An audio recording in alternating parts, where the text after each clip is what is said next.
I'd like to call to order the June 21st Board of Directors workshop. And I'd like to go a little bit out of order because one of our chairs has an appointment, so I'm going to ask Jim Miller to go first for the ACC. Thank you for that. That helps.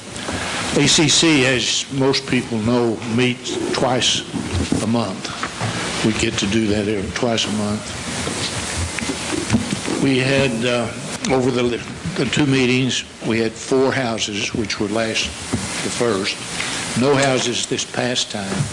17 miscellaneous reports. No appeals.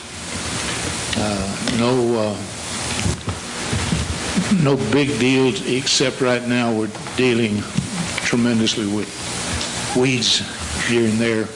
Brent is sending out a lot of compliance requests, and so far it's been pretty quiet. Thank you.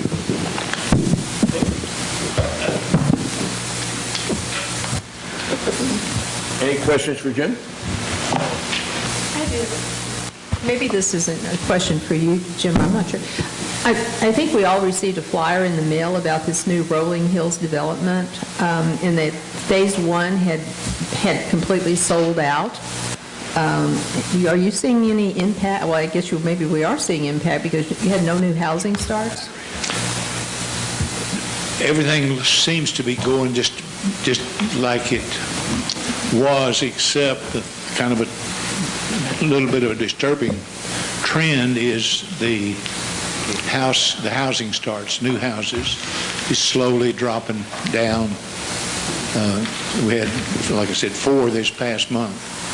A few months ago, we'd have that much ever meeting. So it's a little bit of an indication that we should probably pay attention to where we're going. Okay, next, Bylaws Committee, Bob Maurer. Thank you, Mr. President. Bylaws Committee met at its regular time on June 13th. We had 4 members physically present. A 5th member was out of town but participated via speakerphone, so a quorum was declared. Also present were our guests, Mr. Bartholomew, our General Manager, Board President, Mr. Kamen. Thank you both for attending. The minutes of the May 9th meeting were approved without any changes. Rick Long reviewed his attendance at the May board workshop. He had attended in my place while I was on other subjects. The committee acted on DCR CR 17-05-001 related to the Grounds Committee. It was discussed. We lacked a clear response from the committee chairman. A motion was made and approved not to recommend approval to the board for this DCR. An effort had been made to get a response from this chairman, but the response was either lost in the pipeline or didn't come in with a clear understanding of what he wanted. DCR CR 17. Bob. Say again. Yeah, I'm here. Bob Kamen. Bob. Can you just describe it in general terms what that first DCR was? DCR 1? Yeah, just what... They wanted to increase the membership on the Grounds Committee. Okay. Let's see, Bob. Mr. Bob. It was from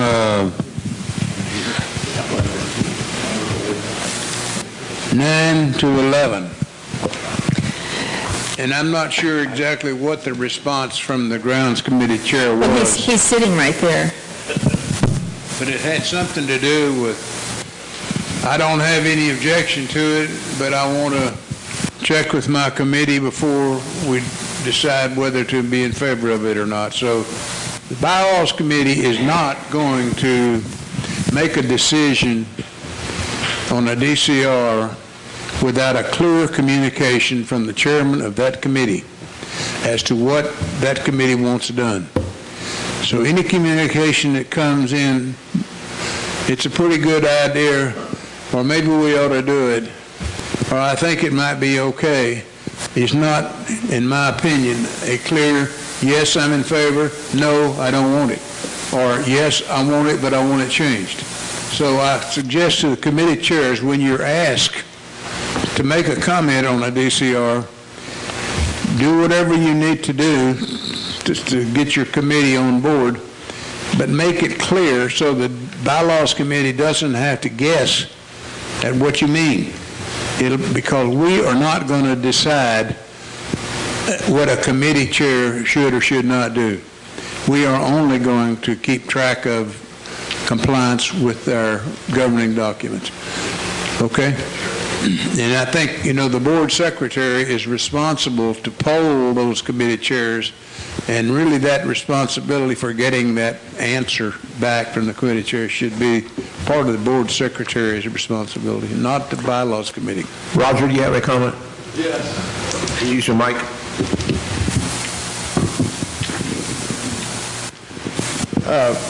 Actually, the change was from a membership of 11 to 9. That was the change that we submitted, and I was primarily communicating with Beverly about this, and so I guess I had made made it clear that I wanted to stay with the 9-member that we submitted. And I apologize if you didn't know exactly what we wanted to do, but that was the recommendation that we moved to a 9-member committee. And so anyway, we thought we made that clear that that's what we wanted to do. Well, you did make it clear to me, and I did forward your email back to me, to Mr. Maurer, as well as Mr. Cotter's email to Mr. Maurer. Yeah. So I'm not sure if Mr. Maurer needed to hear directly from you. So. Well, I don't know where the ball is being dropped, but I'm looking at it right now, and it says current wording 9, recommended wording 11. But that was submitted by Mr. Green. That's correct. Right.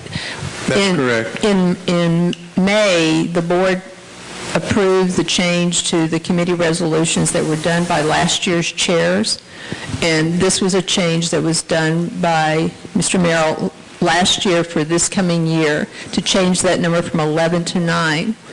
Mr. Green submitted a DCR to change it back to 11. That did not come from Mr. Merrill. Yeah, let me jump in there. I submitted this DCR along with 2 other DCRs. Mr. Merrill's got currently 6 people on the grounds committee. You've got 9?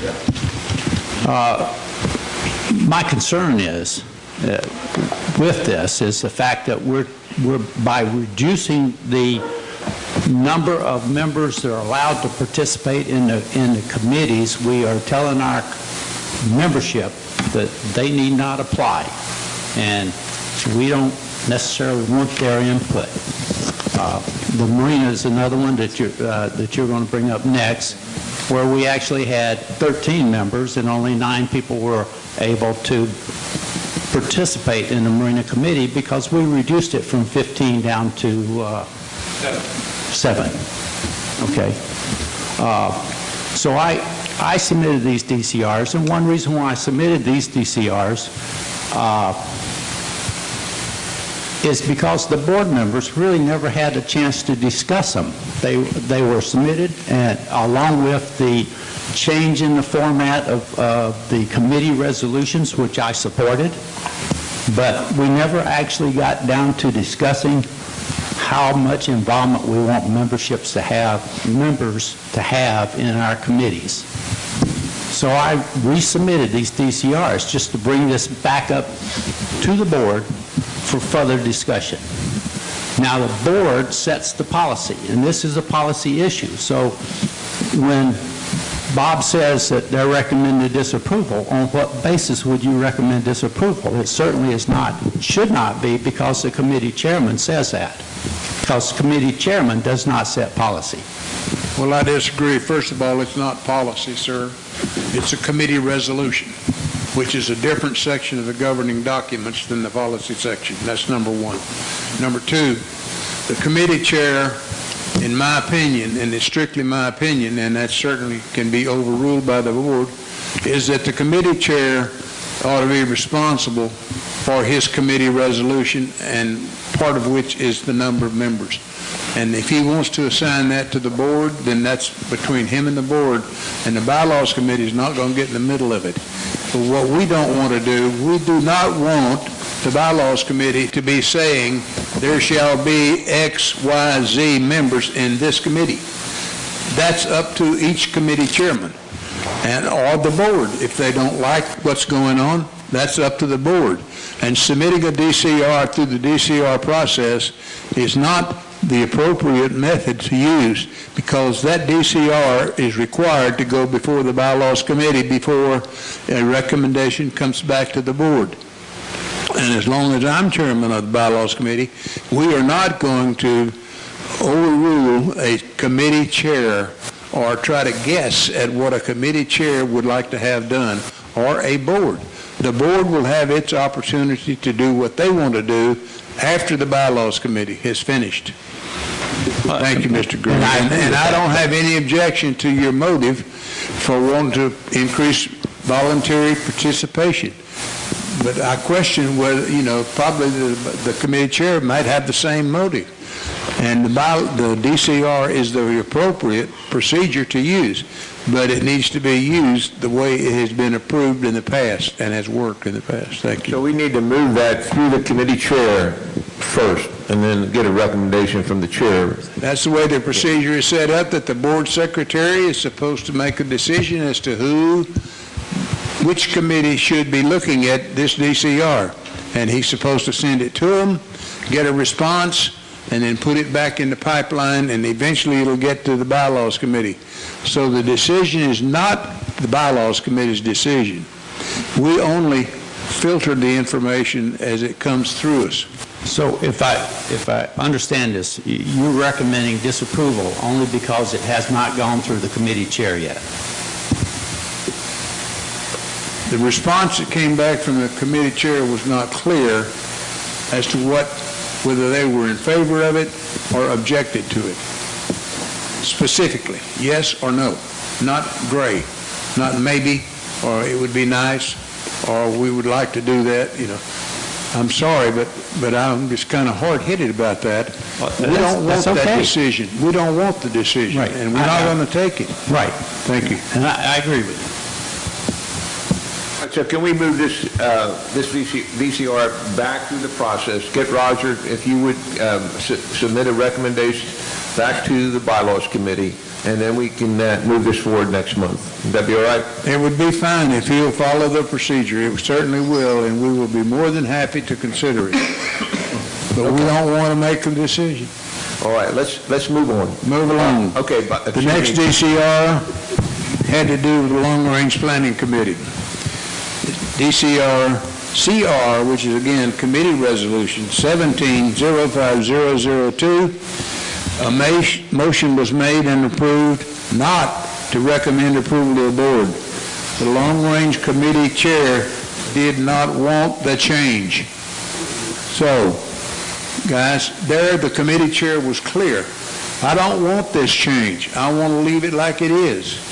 So the bylaws committee says, fine, we will not approve, we will recommend the board not approve this change. Okay, regardless of who started it or what their reasons were, the committee chair said no, so the bylaws committee will not overrule them. They'll say, no, board, we recommend no. That's where we are. Could I make a comment on that? You may. Dan Kreis, as the committee chair of long-range planning last year, made this change as part of his change in committee resolution, was to decrease the number of board members on long-range planning from 4 to 3, and also decrease the number of at-large members from 6 to 4. That was what was approved by the board, and that is what the committee resolution is right now. My opinion on this and my take on this is I want to see how this committee functions at the number of members that we are. We've only met 2 times, I think. 2 times, 3 times. And so, if at some point the committee feels we need more, then we can always change the committee resolution. But to arbitrarily change it, it doesn't suit the committee because we're functioning as a team right now. And, to me, that's the most important part of a committee is if you all work as a team. It's not the number of people on the committee, it's the number of participants on the committee. Thank you. And I'm sorry, but I'd like to add that the Long Range Planning Committee never made a resolution to reduce the number of members. And while I agree that the chairman can certainly make the recommendation that he or her wants to make, it seems to me that the committee should be involved in the resolution process also and recommendation. Okay, let's move on, Bob. Thank you. All right. The next DCR, again, is a committee resolution concerning the marina membership, 17-05-003. The committee chair's desire was not clear. He wanted more time. In fact, I said he wanted to review it with his membership. So a motion was made and approved to table the DCR until a clear input could be obtained from the committee chair. This resolution came back from the committee chair with a communication. It may be okay, but I really want to check with my committee and poll them before I give you an answer. Well, that's still in the pipeline, and we just table that DCR until we get that. And whoever the marina chair is, and I'm not sure, I think I tried to contact him, but, I can understand he's got to contact his committee. I believe they wanted to change that number. I'll give you that information. From 7 to 13. 13 is When to go from 7 current to 13 recommended. That's what I'm looking at on this paper's paper. If that's wrong, then it's wrong. Bob, can we hear from the marina chair? He's here. Go ahead, Jerry. Yeah, thank you very much. Yes, sir. Be glad to hear from him. I was going to talk Prefer about to that have it in anyway. writing. We have not discussed how many members we want. When we had it at 13, there were days when we didn't have a quorum. We need a quorum. So I decided, after talking to Doug, that we would increase the number of committee members, but to what number we haven't decided. What number works best for the committee and how best to go forward with it. So that's the reason I tabled it. Ask it to be tabled. So at your next meeting, would you please then respond to Mr. Maurer and make a recommendation? Oh, definitely. It's on the agenda. Okay. Yeah, we table that DCR, which simply means, according to Robert's Rules of Order, is that a motion was made, but lacking adequate information, it was made to table it, and we did that, and that means it'll be brought up in the future. Hopefully, we'll get the response from the board secretary or the committee chair via the board secretary. Thank you. Moving right along, the next one has to do with nepotism. DCR PL, which in this case is policy, -06-001 was discussed. A motion was made and approved unanimously to recommend approval to the board. And I'll be signing off on that this morning, Mary. And it can come on the next board meeting agenda. Up to you, Mr. President. Any further question about nepotism? Next DCR has to do with open meeting. That's DCR PL, which is again policy, 2017-05-001. A motion was made and approved unanimously by the committee to table that DCR. General Manager, Mr. Bartholomew, read a communication from our attorney related to this subject. The Bylaws Committee recommends this DCR be sent back to the originator and be revised to contain the information suggested by the attorney. Texas Property Code, Section 209.0051H, and the PPOA bylaws also contain information on the open meeting subject. Those two documents really should be researched so that this policy is in complete compliance with both of those without any questions. Any further questions? Bob, who originated that?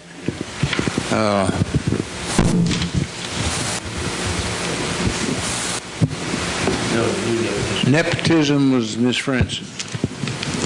Oh, wait a minute. That's the wrong one. Open meeting was Mr. Green.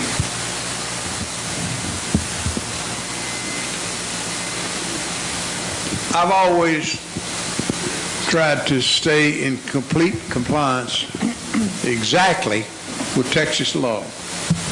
And if I have any doubts, I ask our general manager to consult our attorney.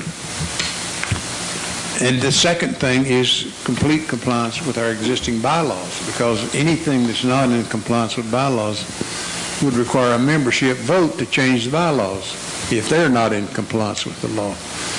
So there's a lot of research going into the governing document changes. It's not just something that you feel good about or that you think is a good idea. Is it in compliance with the laws that we have to live under? So that's why I dig it out and will continue to do so. Any further questions? Doug? Well, I like to say the open meeting, really the issue that I submitted was to quantify or delineate e-voting procedure, because nothing in our bylaws or policy or rules and regulations even addresses e-votes. But we are required to do all of our meetings in the public and advertised. And somehow the e-vote doesn't quite meet that standard and hence it's kind of an open meeting issue. But really what we're trying to deal with is how do we do e-votes and do it properly with the preview of the public. That's correct, Doug. You're absolutely correct. However, I would suggest that you might ought to read the attorney's letter specifically on that subject. I have. And put into the recommended wording whatever he suggested. And that's what the bylaws committee, we tabled that, I believe it was. Right. And I've read the lawyer's input, and hopefully he's coming back with additional information. The DCR I submitted, I did not, although it was typed up, I did not submit it as a DCR. I submitted it for comments to the other board members and appropriate Well, I'm committees. sorry, but it got into the pipeline and eventually ended up in my committee. Right, and that was just the first stab at it. I'll be glad to put a check valve in front of that somewhere so it doesn't come through. We don't seek work, but when it hits us, we're going to act on it. Thank you. I just want to make a comment that that's an important issue, Doug, and hopefully we'll get that resolved, because we anticipate e-votes in emergency situations, and we want to be within the law when we do those things. Thank you. Go ahead, Bob. Okay. One more point. It was questioned as to whether a motion should be tabled, deferred, approved, not approved. You know, you could use all kind of verbs in there, and I brought Robert's Rules of Order with me in case anybody wants to know what tabling really means, so that we try to follow that, even though there's nothing that says we have to follow it. It's a lot better to have something like that than it is for me to just, wake up in the morning in a bad mood or something. And so I'll use the Bible or what's Admiral Robert published. That's, we adjourned at 4 o'clock. Thank you again, Mr. Kamen, for attending. Okay, any questions, any further comments? If not, moving on to the Finance Committee. Working. Thank you. The Finance Committee met yesterday with all hands on deck. Happy about that, except we missed one board member. Anyway, there was no new ACAs to consider. We did discuss the marine floating dock, which was apparently there was a second bid that came in, and that's being clarified now, along with the fuel dispenser. So maybe I guess it won't be until August that we'll see that again, since there's no meeting in July. With respect to May financials, for the month of May, revenue less the cost of goods sold was $508,000. Less expenses of $465,000. Left us with a positive balance of $43,000, which is $17,700 ahead of our budget. Doing great. As of the end of May, the operating fund had a cash balance of $1 million. The capital reserve account reflects a monthly ending balance of $2 million with an expected year-end balance of 1.7 if all projects are completed as planned. The roads and drainage fund is shown a month-end balance of $1 million, and it is anticipated the year-end balance will be $291,000 provided all the projects are completed. In addition, we reviewed the investment policy related to available cash, and we'll be looking for cooperation with management and the board for compliance with this policy to assure the residents' funds are fully protected. A little clarification, if I might, on the process and DCRs. We anticipate having a couple, but normally in our committee, any DCR that is processed is approved by the members, and the board representative is there. So by the time it leaves us, there should be no question what the DCR is. And I don't know if that's a policy or not, but that's certainly a procedure I know has been in effect for some time with the committees that I've served on. Okay. Lastly, we spent time looking at our action plan for reviewing the capital asset reserve fund prior to the budget. Again, this is a process that was originally started back in 2011 or 12. It's been updated periodically. And again, the committee has requested management to make sure that they manage changes that are made, which haven't been done on a regular basis, in a detailed basis, excuse me. And basically, that was our meeting. Very short. I had a kids' archery camp to go to, so I cut it short. Thank you, Bob. Any comments, questions for Finance? If not, we'll have, Lenmo, are you?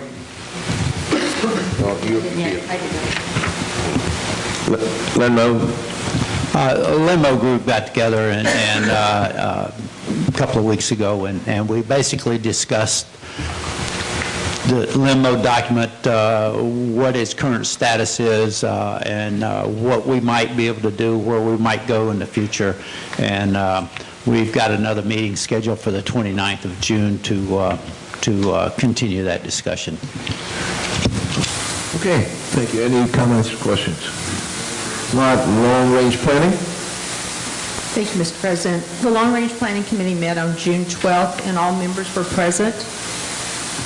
And we have, under old business, we're going to review each of our projects on a monthly basis to make sure that we're all current and on the clear understanding of what the projects were. We did have two new camp documents that were presented after the meeting, but they are part of our old projects. One for an update for the community garden and one for Plainview Park. So we'll be discussing those. Keith Brown, who is in charge of our database, has developed a single-sheet summary that he will be sending out to each project manager so they can see what we have in our database, and then making sure that that information is all correct, because we're only as good as the information in our database in terms of how current we stay with what's going on with our projects. So if you have a project that's in the pipeline, be expecting that information coming out from Keith. Carter Grisham has taken on the role of being more or less our liaison with the community, and he met with Butch Barton, our county commissioner, to talk about projects in the county that might at some point impact PPOA and our long-range plan. He's also going to be meeting with Representative Birdwell and also with the chamber president, and he'll be doing this on a fairly regular basis, so I think that's a good role that we haven't had consistent for a while, so I look forward to Carter's updates. The last thing that we did is, as I discussed when I first became chair, everything is in place for long-range planning to really move to the next level, and that level is to really understand what our existing asset needs are, and I'm talking about those that don't exist in the Capital Reserve Fund. But we have a lot of existing assets that are needing attention. And then we have new assets that are going to need to be developed down the road. And so as a committee, we're going to be meeting, not as a committee, but individuals on the committee are going to be meeting with committee chairs that have existing assets or have needs for new assets. And they'll be doing this over the next month or so to develop a clearer understanding of what they're going to need and when they're going to need it, so we could put it into a 10-year plan moving forward. So it'll be from 2018 to 2028. My goal, as the committee chair, is to have this information in the hands of the board for this year's planning budget, so that they know if there's something that needs to be put in the budget for 2018, we can give a ballpark figure anyway for what that is. And the board can make a decision if they want to move forward with that. So we will be meeting in July, even though there's no July workshop, but we are going to be meeting in July on July the 10th. Thank you. Any questions or comments, long-range plan? I know there are a lot of projects that committees are working on and a lot of enthusiasm for them, but we do need to make sure that each one of those project proposals goes through the long-range planning pipeline, so we'll work with you on that. Mr. Bartholomew. Thank you, Mr. President. Let's start out with Roger Merrill and the Grounds Committee. Thank you. We met on June the 13th also, and all but one member was present. And regarding membership, last year, during the committee year, we had 9 members on board, but during the year, 2 members moved away and 1 member dropped out. So we did end up the last 2 or 3 months with only 6 members on the committee. And at sign-up, we still had 6 members. And so we solicited for more membership through Next Door Pecan, and we had 3 volunteers that agreed to sign up, and so we are at 9 members now. And the last 4 years that I've been on the Grounds Committee, we've never had 11 members, active members that I can remember. But when we started looking at the committee resolution that called for 11 members, I recommended that we do just stay with the 9 members in order that we wouldn't typically have a forum, and that it would be manageable as far as keeping the Grounds Committee members active on projects. If you get too many people there, that there may not be projects for them to be interested in or available to do. Anyway, So that was my reasoning for staying with the 9. And as I've mentioned to Beverly and to Doug, that as membership signs up for committees, we need to make sure that we give new volunteers the opportunity to serve. So that may mean that some people have to move off the committee. It's only a 1-year sign up anyway. So I think that's one way we can make sure that we can keep people that volunteer moving through the committees to be active.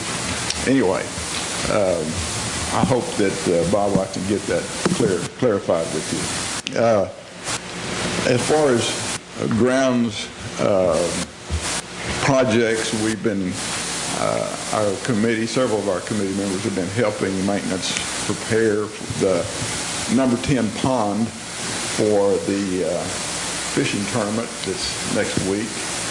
And we've had a floating dock that was down at the marina brought up, and we painted it, and it's going to be put out there in the number 10 pond to be fished off of. So I think that that's going to be a good project, or a good place for kids to be next Monday. We are continuing to upgrade and improve the gazebo. We're painting the gazebo floor, and so I think it's going to look a lot better. There's been some stools purchased, and it's going to be a go-to place, I believe, eventually as members learn more about the gazebo. And that's the one behind the clubhouse here. See if there's anything else. We have identified 17 common areas in Pecan that the grounds committee is focused on, and each one of those common areas has a committee member assigned to it. We will be inspecting those common areas as we have time, and submit a written report each month or each time there's an inspection to help our maintenance crew with maintaining those common areas.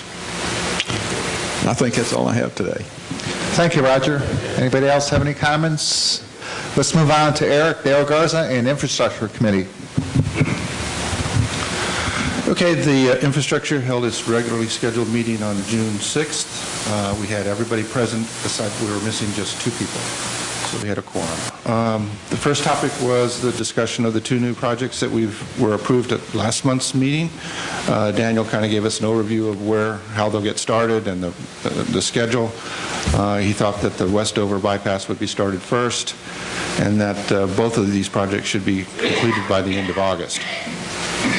We then moved on to talking about the update to our 20-year plan. I've made updates to the Excel file, which contains all the data in the plan, and we're able to turn on and off, depending on what we need to do, the costs associated with ditch repair and road shoulder repairs. Originally, when the plan was put together, those were a part of the 20-year plan, but now there's some discussion whether Daniel kind of takes care of those on his own, or the ditches actually it was going to be taken off our 20-year plan, but now we're talking about putting it back on because there are some ditches that have been completely filled just in the last few years. One of the things that I'm looking at was a major part of the data on that Excel sheet is the square footage of each and every road in Pecan. And I went on to Google, I found 2 random courts that looked to be essentially the same size. And I used some tools on Google Maps to compute the square footage, and the numbers didn't really match up with what was in the sheet. And so I asked Daniel to check with the engineering company to see if the LiDAR data can be used to compute more exact square footage for all of the roads in our community. The next thing we talked about were the recent rains. Two problem areas were pointed out, Sandy Beach and Woodlawn. I inspected both of them, right after the rains. I guess this discussion really led into a very long discussion about bar ditches, which I think happens every other meeting. But the problem down at Sandy Beach was the bar ditches are completely covered. I mean, the drainage ditch underneath Choctaw Court, you can't see at all. You have to go and they're completely covered. And they've been that way for quite some time. And so I looked up in the rules, and the rules clearly state that individual owners are responsible for maintaining flow within, the bar ditches on their property.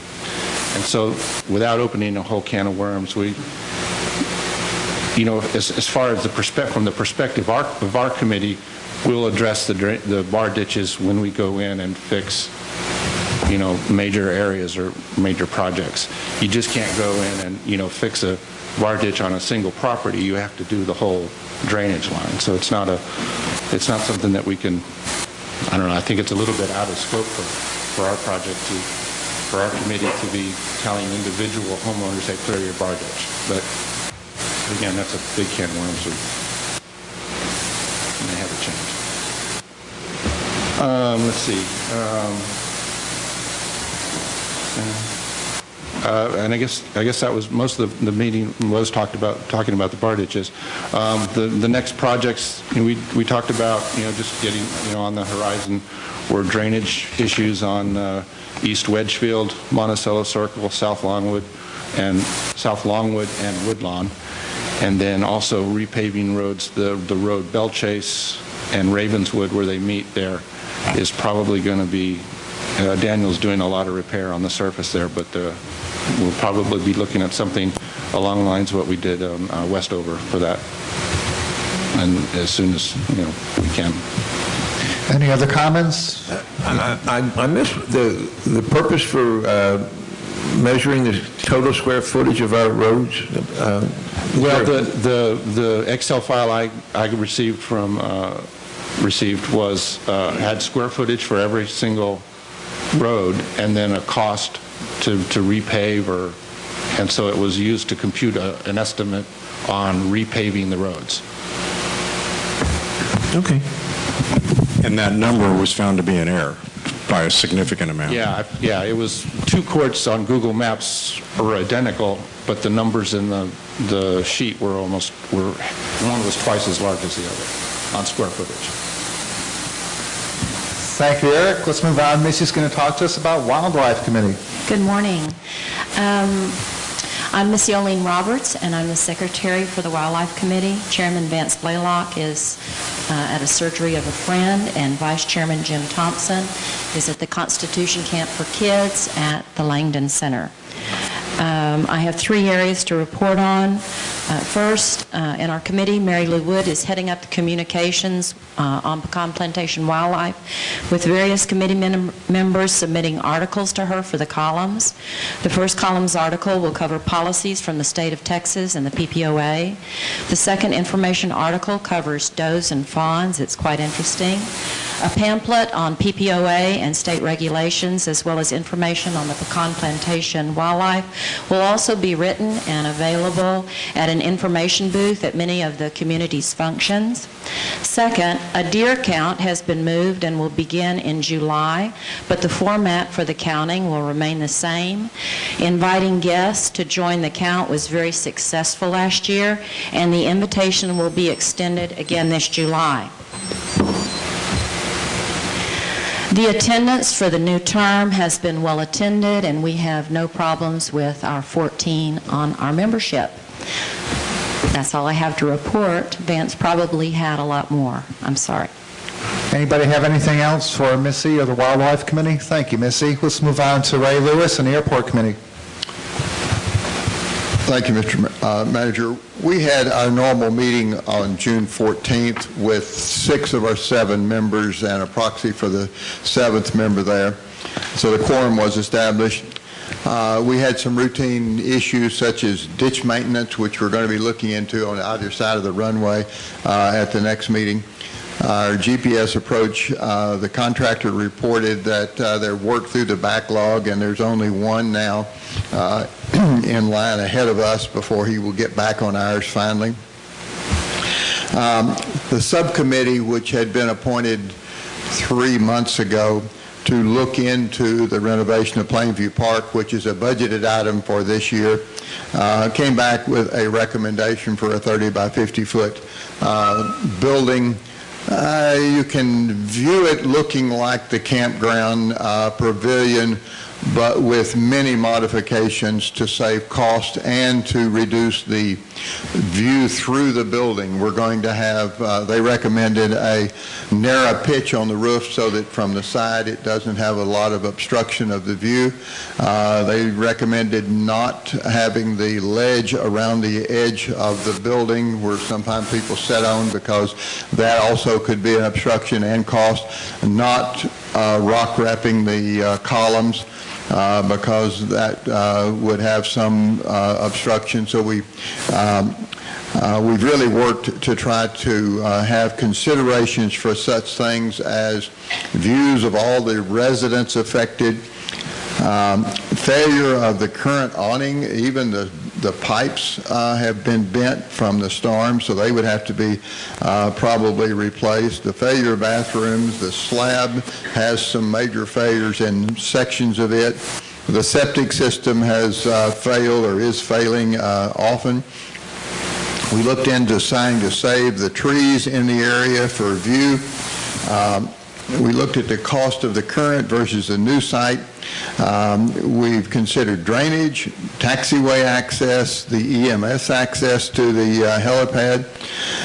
We looked into safety initiatives that came up in the recent ballot initiative, where people were concerned about how close the current park is to the runway, possibility of kids getting out there, as well as the FAA non-binding recommendation of being 200 foot from the runway center line.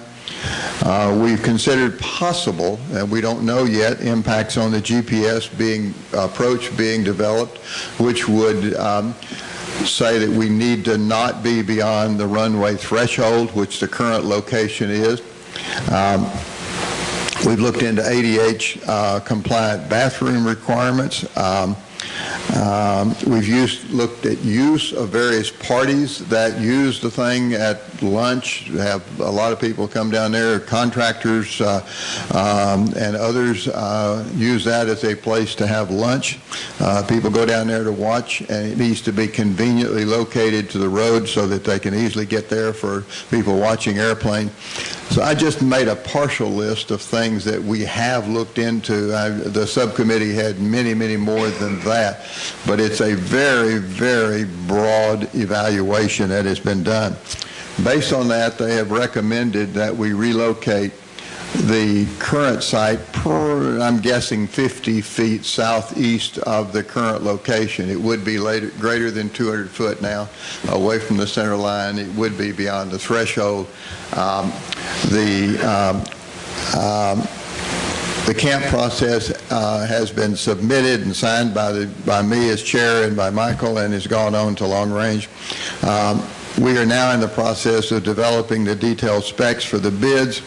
One of the very knowledgeable staff members that was at our committee volunteered that based on all of the cuts that we have done in what we're designed, we should come in, his words, substantially below the budgeted amount. That's not a binding commitment, because that's why you go out for bids, but somebody that has had a lot of experience doing this volunteered that statement, and I don't think would have done it if he wasn't fairly confident in his statement. So on the basis, that's where we are right now. It's working its way through the process, and hopefully nothing can be perfect. This has been a very contentious thing, but we have really tried to consider all of the issues and all of the people involved, and there's some people that just never will be satisfied with anything, but I think we've reached a really good compromise, and we'll hopefully have it go forward as quickly. That's all I have for now. Thank you. Thank you, Mr. Lewis. Comments, questions? Ty Harper, Safety and Security. The Safety and Security Committee met on June 14th at regular scheduled time. We had 2 disputes to take care of. The first one was a member speeding. The second one was a flagrant violation, and both of the disputes were upheld. We had a couple of things to cover. We talked about the status of the new gate system and where we're at on that. We're going to have a presentation at our next meeting of one of the gate companies to come and update the Safety and Security Committee on exactly what it is that we're looking at. We talked about the light that flashes at the gates as you come through the gate. We've tried to replace the bulbs on that, but we did that and that didn't solve the problem, so we're going to have to go a little further and see what's going on there. Some of the things that happened in May, starting out the month, we had, on May 1st, we had some individuals fishing at the marina in an area they weren't supposed to be. We were able to identify them and get that resolved. On the 3rd was a bad day for mailboxes. At 7:30, we had an individual that crashed into a mailbox on Westover. At 5:30 that evening, had an individual run over 2 mailboxes on Cherokee. It kind of set a standard for the month, because then again on the 6th, we had a mailbox run over on Wedgefield. On the 9th, a mailbox was backed over on Wedgefield. Then on the 13th, we had 6 locations that had reported being egged sometime in the night on Pinehurst, Bell Chase, Prospect Hill, Wedgefield, and Ravenswood. We also had, because of the time of year, we had a lot of reports of wildlife. On the 18th, a large snake that was blocking somebody's door. They couldn't get in the house. A fawn laying in the middle of the road on Plantation. We were able to get off the road and it was fine. A peacock over on Linden Court on the 21st. On the 23rd, we had somebody report that at the car show that there was a pair of sunglasses reported missing during that show. They felt like somebody took them out of a convertible that was open. On the 23rd, another snake reported over on Ravenswood. Later that day, somebody ran over the yellow dividers at the back gate, didn't have a driver's license, and turned out to be intoxicated, and they were arrested and taken away. A non-member. Then just 2 hours later, there was a 2-vehicle crash on Monticello. On the 27th, a 2-vehicle crash on Westover. So we had a lot of vehicles colliding with mailboxes in each other throughout the month. We had 5,545 calls at the security office in May. Most of the calls involved loose dogs, barking dogs, and animal reports. We had 5 vehicle crashes, 6 mailboxes damaged, 7 reports of vandalism, most of them in one night, 5 driving complaints, 6 suspicious activity, 5 parking complaints, and 2 welfare checks. We wrote 51 citations in the month of May, 43 to members, 6 to guests, 1 contractor, and 1 vendor. And the Hood County Sheriff's Report had a total of 64 assorted calls in Pecan Plantation for the month of May. And that concludes my report. Any comments or questions for Mr. Harper? Thank you, Ty. Let's move on to Brenda Palmer, Entertainment and Sports and Rec. Hello, everyone. I'll start with Sports and Rec. Archery and Air Gun Range once again hosted the Wet Vets. I think this is going to be a monthly shindig, and there were 15 people in attendance, and again, everyone had a wonderful time. The Air Gun Fun Shoots are being held on Thursday nights. This is going to be a regular event until no one shows up, I understand. Bring your air rifles or your air pistols and check out the improvements that have been made. If you don't own an air gun but are interested, come down and look around. Rain did not deter the children from the archery camp this week. 19 campers came, had a wonderful time, ended with a hot dog feast, and my grandson who was helping said it was just great. So thank you to the Archery Association. There will be an air gun tournament July 15th, and then an air gun camp is scheduled for July 20th and 21st. Sign-ups are necessary at the PAC. Pickleball. There will be a free pickleball day on July the 8th. If you'd like to see what all the fuss is about, stop by the PAC and check it out. Tennis, swing, and swim camps are underway. There are 4 more sessions available, so call the tennis center and sign your child or grandchild up. PPTA will once again have a snow cone stand at the 4th of July parade. This is one of their ongoing fundraising events. On July 14th, John Ingram will be taking a few players to the Bent Tree Country Club to check out play on clay courts. I asked if this was a big deal, and they said it definitely was. So they're going to be making an outing during the Wimbledon Mixer. Dog park. They are looking for pictures of your pet, whether it's a dog, a cat, a bird, or whatever. One time there was a lizard or something. So if you have any pictures of your pets that you would like to be included in the calendar this year, you need to get them to Connie Yakamini. Her phone number is on page 18 of the columns. You see how nice I did? I give you page numbers. Okay, birding center. We are definitely in need of a few volunteers to make sure that the feeders are kept full. We're not asking you to provide the bird seed. It is they have a chest where the bird seed is kept. You just need to go and take a walk and fill some feeders. That's not easy to say. Okay, community gardens. The camp process is started, quotes are in, and they are ready for the next step, so we're moving right along on that one. Campground. Got a few issues down at the campground. During the last holiday, it was full, which is a good thing, but they were parking boats and vehicles over our laterals. That is not good. So we are in the process of, due to this marked increase, we are in the process of revamping our reservation and campground host procedure to ensure a smoother process and hopefully to eliminate these issues. Okay, PAC. Summer drive-in movies are back. July the 7th will be Fantastic Beasts and How to Find Them. July 21st is Lego Batman. So bring your kids and your carts and your goodies and come watch a movie, free. Princess Tea Party will be this Friday, June 23rd from 2 to 4 here at the club. If you haven't signed up at the PAC, you have to sign up at the PAC. Playground repairs. Plans for playground repairs are underway, warranty parts are on order, and we are awaiting redesign bids to come in. So we are addressing those issues. Dedicated maintenance and housekeeping staff has been added to ensure the existing facilities are kept up. Sunday, July the 2nd, is our annual 4th of July parade and street dance.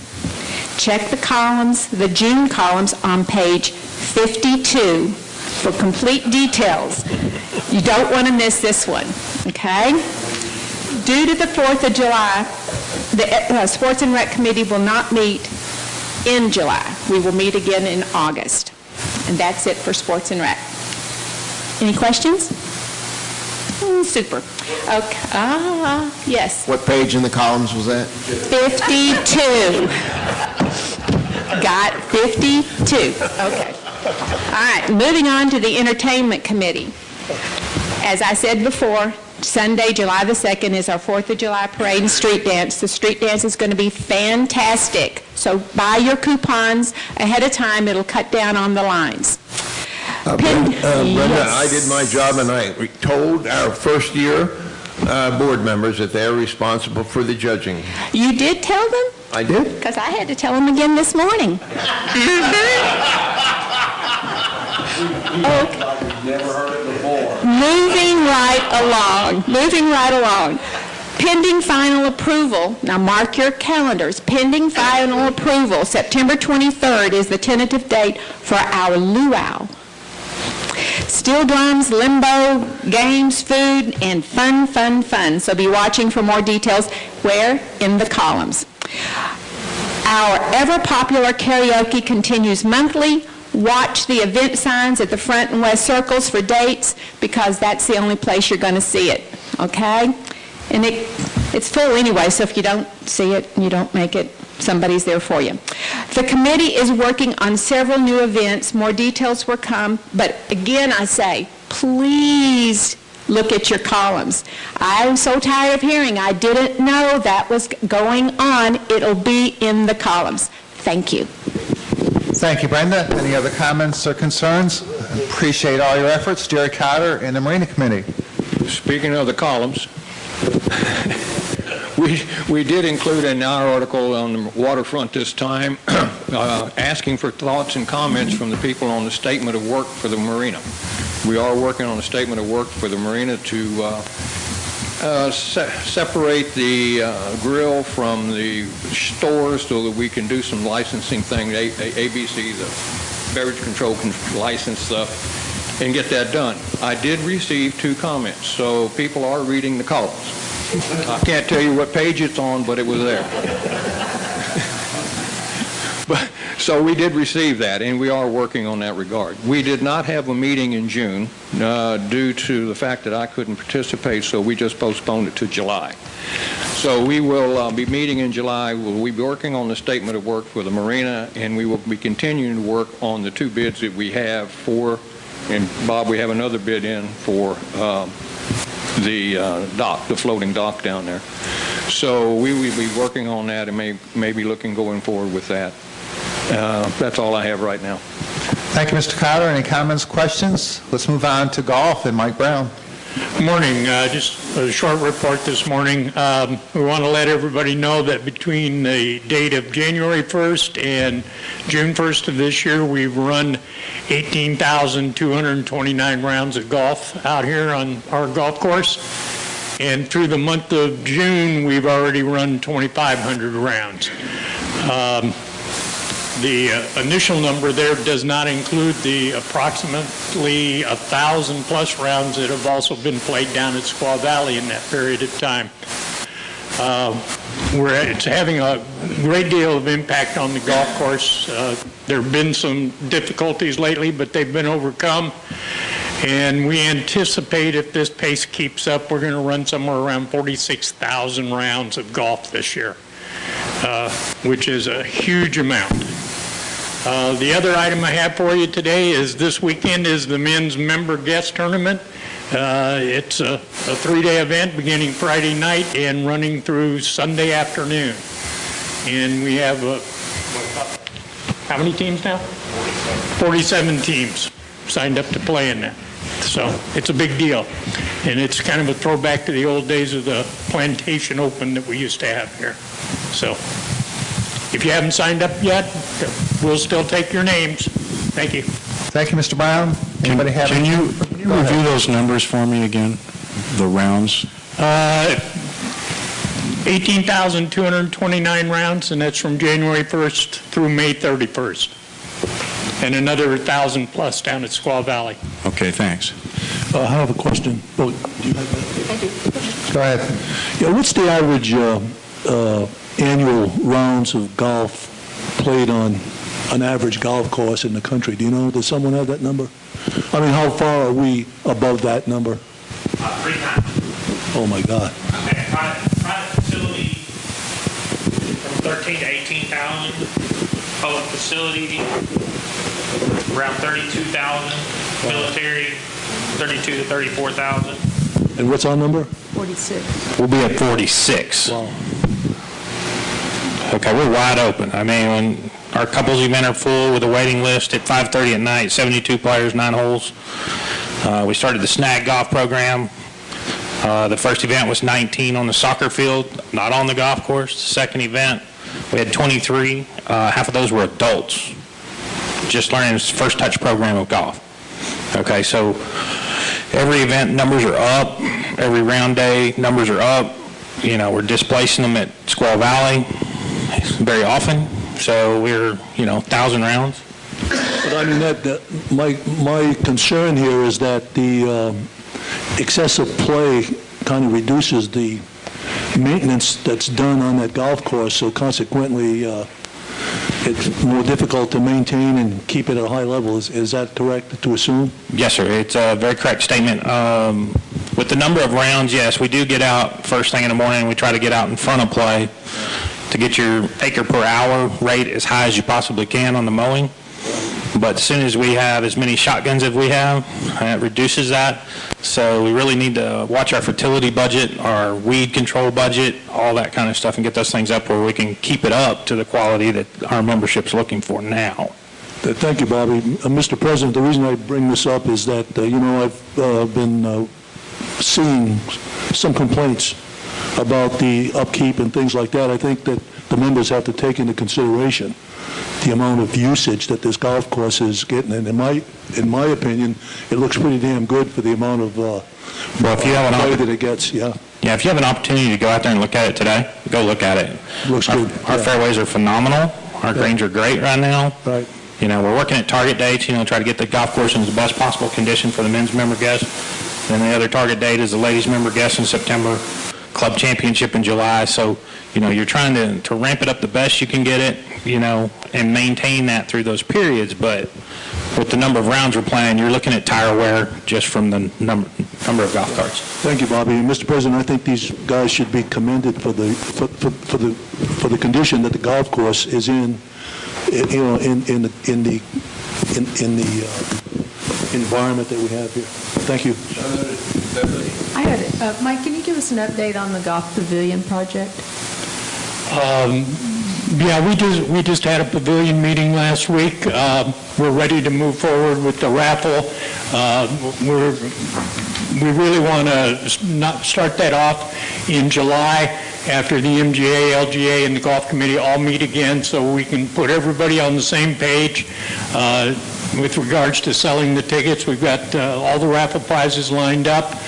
Our target is to sell 500 raffle tickets at an average cost of $20 a piece, and the raffle will be held on September 30th, the day of the Pavilion Golf Tournament, and we hope to have at least 100 golfers out there, and hopefully we're going to raise the rest of the money so we can begin construction shortly after that.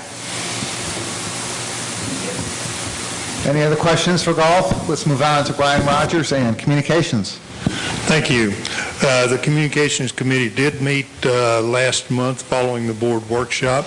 The major highlights were the new website is now turned back over to the website developer to transfer the data.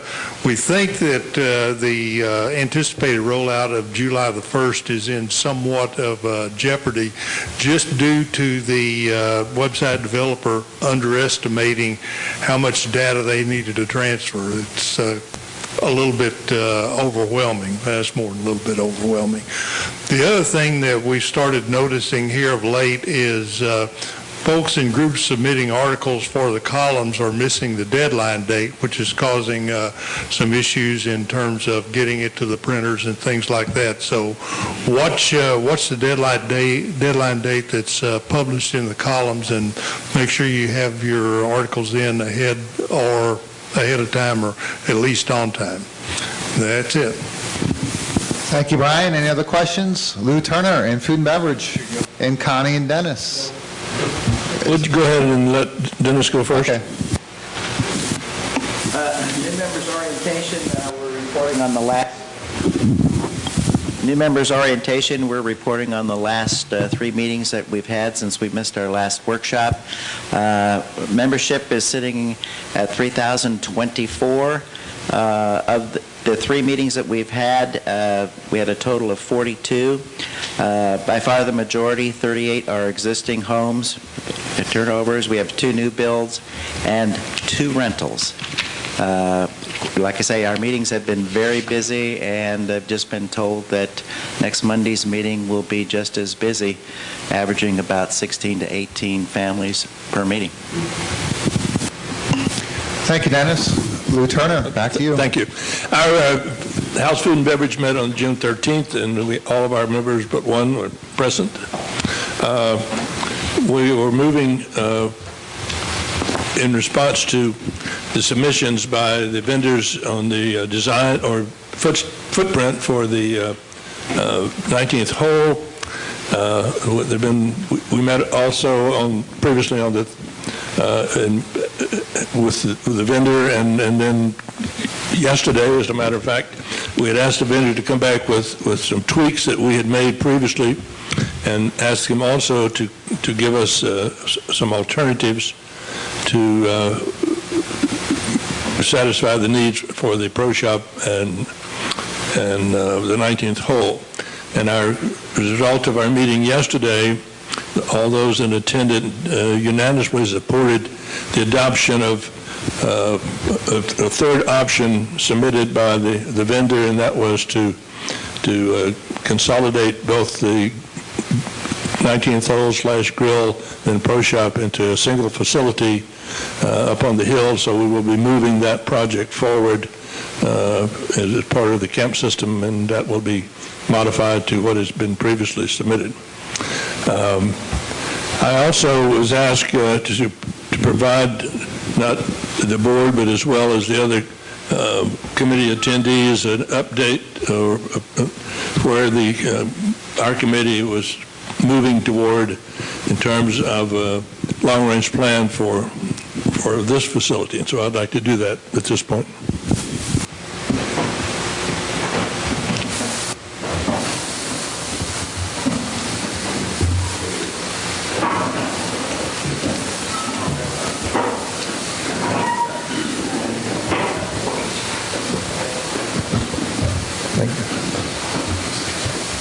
One of our efforts for the last 6 or 8 weeks has been to look at where we believe as a committee that our program needs to go in support of the membership, both in the short and long term. So our purpose was to develop a detailed plan for the clubhouse to meet current and future needs, and to address expansions, modernizations, or renovations, whichever would be appropriate. I think most of you are aware that our building was constructed by the developer in '73, passed on to our association in '78. You're familiar with the size, and I think we're also well aware that over the years there have been a number of modifications, updates, but it's, since '78, there would have to be a large number of them just to keep it up to date. Sorry. Okay. So, there's a continual need, and as our demographics change, and we'll talk about that a little later, there are also needs to meet the growing needs of our community. And just an example, if you look at our capacity, we have right at, give or take 25 or so, about 7,000 members of our community.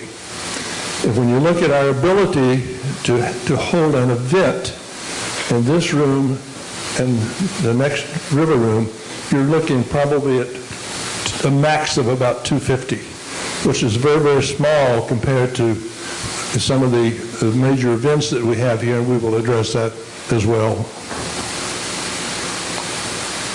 You're familiar also that we have 3 levels. The basement, which currently holds, as a pro shop, the 19th hole, the team room, the TV station, and office space, restrooms, and storage.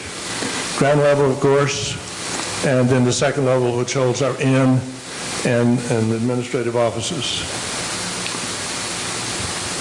When you look at our growth pattern, for example, we went back and looked at 2012, and we looked at January of this year, so you're looking at a 5-year period.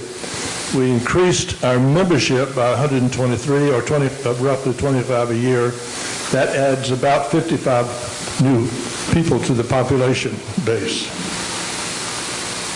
If you look at that as a projection over the next 5 years, you can see we would wind up with well over 3,100 in the out year, 5-year out year, and our residents would certainly grow well above 7,000. We have tried to do an objective, comprehensive analysis of our existing activities in terms of what do they do or not do in support of our membership. The pro shop, we've considered, and these are done in concert with the golf committee and the golf professional. You know, it generally is adequate, but there's always a need to enhance its general appearance and be able to better display the products that we attempt to provide for our membership. Also a little short on storage. 19th hole, I think we all have agreed, is basically a dysfunctional operation, not only in operating efficiency, but in appearance. President's Room, of course, has been upgraded, and except for some acoustical deficiencies in the bar area, it certainly is the most desirable place to meet the dining needs of our members. Terrace Room needs some facelift. Browser's Room bar is somewhat dysfunctional from a standpoint of when the attendance is up, you can hardly get through and move around in that area. So we have a plan in the out years to do something about that. The ballroom and river room, as we just discussed, is basically not, it's inadequate in size to meet current and future demands for the membership. It's not particularly well designed from a standpoint of how you're seated for a major function, and as we have increased needs, we'll need to find a way to fix that. All of and I hear this from all of the ladies, that every restroom on this floor needs to be gutted and started over. And I don't think we had anyone who disagreed with that. Conference room is marginally adequate to handle many of our committee meetings. The audio-visual is support not only for this facility that we use all the time, but in the conference room needs to be some corrective action taken. And we're looking at this based on our ability to market the inn at some future time for use in an effort to increase our occupancy of that facility. Executive offices obviously get the job done. Not necessarily in the best location to serve the entire community, but you know, we've lived with it this long, we probably will continue to. The library is poorly located again to support, and certainly inadequate in terms of space, but no place to go. The lobby and the front desk area is looking a little tired and could use a facelift. The downstairs, depends on what you call it, the Lago Vista or the many of you would refer to that as the teen room, is in total need of a revamping to include better access to the facility, but also to make it usable for other uses other than a part-time activity to serve the pool. The clubhouse, of course, is a very stately building, but it too is looking a little tired in the view of many. And so we think that there's some need to kind of freshen it up. And the Brazos patio has been not well served by our employees, particularly. It obviously in the summertime has tremendous heat issues to deal with, and it could be better utilized, and we have a plan for that as well. These are the conclusions and recommendations that the committee has come up with in terms of making some things happen over the next 3 or 4 years. Obviously, when you start looking at getting these things done, the first thing you have to do is get them in the system, and that's what we're working very diligently to do. We'd like to proceed, if possible, to design the 19th Pro Shop project, and then these are the items for FY 18 to construct, renovate, upgrade. When you look at some of these things will change because of the decisions that we made yesterday, and some of these items will become obsolete because depending on the timeline and when certain things proceed, then other things kind of fall out. For example, if we had elected to renovate the pro shop in 19th hole, then we would have to relocate a tremendous amount of storage area that we would take away, particularly from the ladies' organization, and which would have meant that we would need to relocate the maintenance facility to get them out of the building and create some storage room. So all of these things are kind of in a spirit of rethinking because of what our decision yesterday.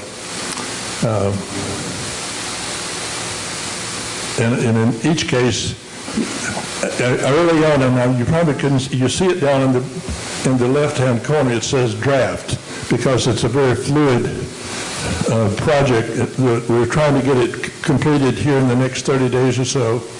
That would include some graphics that we will put together, provided, of course, the completed study through the long-range planning process, but also plan to make this available and publish it to the website so that members of the community will be able to see it. And we go all the way out to FY19 to expand the ballroom and the river room in this direction, toward the river. That would give us an additional 2,400 square feet of event space, add a couple of service bars, and when you do that, we need to conduct an HVAC assessment. We have some flexibility in the kitchen in terms because when the kitchen project was done, all of the equipment was placed on quick disconnect so it can be moved. So we would want to look at how that configuration would better serve a larger facility with what we have in terms of equipment. And we'd look at improving the exterior building aesthetics. And in FY20, we would look to enclose the bar patio for year-round use, not only as an enhancement of our cocktail lounge concept, but also give you an additional opportunity for our dinner clients. Any questions?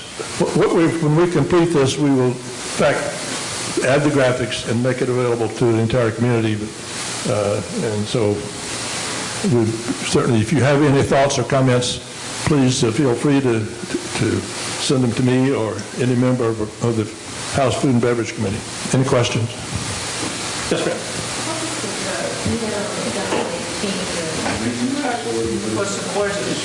The question was 2018, the maintenance facility, that's Daniel's operation. In the basement. It's in the basement now. Yeah. And not big enough for the equipment and the stuff that he has to do in maintaining this facility and others. But that's the activity that would need to relocate. Any other questions? Yes, sir. Could you address what decisions were made yesterday? Whatever. I'm sorry. To change being from to renovating the pro shop and 19th hole to the construction of a freestanding facility to house those two functions. That is going to be our proposal to move forward on.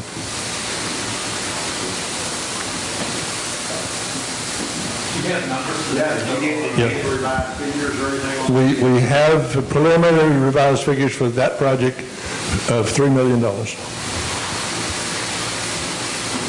Okay. Yes, sir. And then if we proceed on that basis, then what would be done with the current space downstairs? It could be converted into a number of activities. One, additional meeting space for the various organizations of the community. It could be a relocation of the executive offices as one alternative, but principally would likely be additional card playing space and revenue-producing space for the food beverage operation. A place for private parties, as an example. Anyone else? Are you also including the dining capabilities or the grill capabilities of the marina in your discussion? Well, when we talked at our meeting last week, and I talked to Doug, that we would be available to assist you in any way of looking at the potential project for the marina. Yes, sir. We're willing and able to do that. Bob, you haven't panicked, you haven't fallen over in your chair yet. Did I hear 3 million? Is that That's all Bob heard. That's all he heard. the only thing I can say is good luck? Well, you know, at some point, we have to decide how we move forward in the community, and that the membership in the end has to decide that. We recognize that. Okay. Maybe we need to burn this down and get the insurance. Whoa. Don't even mention it. I didn't hear that. We don't want to see Guido parked out in the front parking lot. Dennis, did you have a question? I really appreciate all the work the committee has done. It's a yeoman's job. It's very difficult, I understand. It's going to be very interesting as we move forward. It was suggested at our meeting yesterday by Mike Brown that not only do we focus here on the club itself, what needs to be done, but to take the marina, a wellness center, everything that people want that is being looked at by other groups and committees, and put that into a presentation similar to this so that we could present it to the membership with drawings, because we know from the get-go it's going to take money and it's going to take a vote. And so we'd like to do a professional presentation to include everything and not just the building. I think one of the things that is in the process now, and I think Bev can address that as part of the long-range planning committee's mission to, in fact, consolidate those things, and we will be working with her to do that. Bev, do you have any other things? No, I think this was a great presentation for what this committee is looking at, and the other things that need to be looked at, we will be looking at that through the long-range planning, looking at that. But I certainly think working with this committee will give members a really good perspective of everything that needs to get done, if in fact that's what members truly want. You know, all indications is they want the existing assets to be addressed. And so that's what our intent is, and that's what your intent is. So we're tracking the same path. Thank you, Mr. Turner. Any other comments or questions from any committee members? If not, this meeting is adjourned. Thank you, everybody. Oh, go ahead, Ms. Franson. Thank you.